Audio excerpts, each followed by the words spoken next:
नमस्कार बच्चों, आज की इस वीडियो में हम वाक्य के प्रश्न उत्तरों की बात करेंगे। प्रथम 4।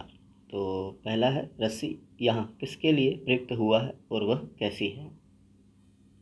तो बच्चों ये उत्तर है कि यहाँ रस्सी शब्द का प्रयोग मनुष्य के सांस या प्राण के लिए हुआ है, ठीक है, जान के लिए, जिसके सहारे वह शरीर रूपी नाव खींच रहा है।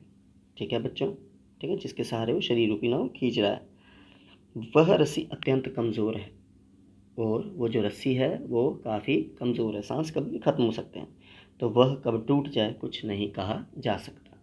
ठीक है बच्चों, ये हम सभी को पता है। तो यहाँ पर रस्सी जो है वो सांस है, कब टूट जाए कुछ पता नहीं। दूसरा प्रश्न है बच्चों, कवित्री जी द्वारा मुक्ति के लिए किए जाने वाले प्रयास व्यर्थ क्यों हो रहे हैं, मतलब वेस्ट क्यों हो रहे हैं। तो बच्चों ये रहा दूसरा उत्तर।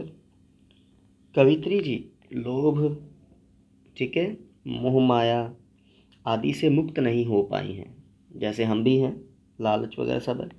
वह कोरी प्रभु भक्ति के सहारे भव सागर पार करना चाहती हैं। बच्चों कोरी का मतलब क्या होगा, सिर्फ प्रभु भक्ति, ठीक है, मतलब जिसमें हृदय न जुड़ा हो। उनकी सांसों की डोर अत्यंत कमज़ोर है, इसलिए उनके द्वारा मुक्ति के लिए किए गए प्रयास विफल हो रहे हैं या व्यर्थ हो रहे हैं। ठीक है बच्चों।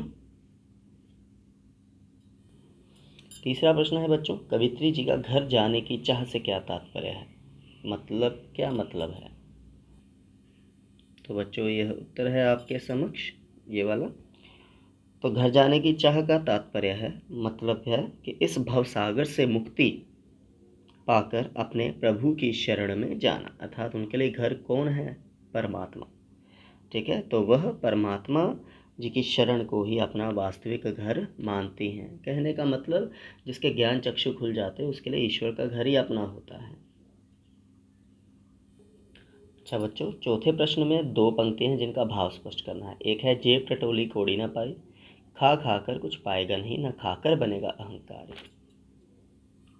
तो प्यारे बच्चों, पहले पंक्ति जेब टटोली कोड़ी ना पाई, उसका भावार्थ यह है कि कवित्री जी ने अपना जीवन, ठीक है, सांसारिक विषयों में फंस कर गवा दिया। हमने पढ़ा था ना, मोह माया में फंसी हुई हैं।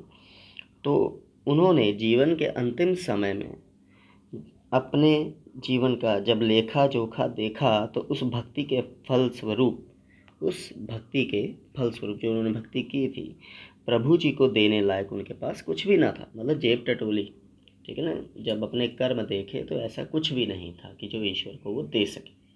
ठीक है बच्चों। तो दूसरा जो भावार्थ था, पंक्ति थी, खा खाकर कुछ पाएगा नहीं, ना खाकर बनेगा अहंकारी। तो इन पंक्तियों में कवित्री जी ने मनुष्य को सांसारिक भोग तथा त्याग के बीच का मध्यम, मतलब मिडल, हाँ, मध्यम मार्ग अपनाने की सलाह दी है कि विषय वासनाओं के अधिक भोग से, अगर विषय वासना जो सांसारिक चीज़ें उनका ज़्यादा भोग करेंगे तो कुछ मिलने वाला नहीं है, और अगर भोगों से विमुखता एवं त्याग की भावना से मन में अहंकार पैदा होगा, मतलब भोग करने से कुछ मिलना नहीं, और भोगों से विमुखता एवं त्याग की भावना से मन में अहंकार पैदा होगा, इसलिए मध्यम मार्ग अपनाना चाहिए। कहने का मतलब बच्चों, हम कोई चीज़ खाते हैं, मीठा ज़्यादा हो तो प्रॉब्लम है, ना हो तो प्रॉब्लम, तो मध्य मार्ग, ठीक है ना, एक बैलेंस्ड संतुलित मार्ग। ठीक है बच्चों, धन्यवाद।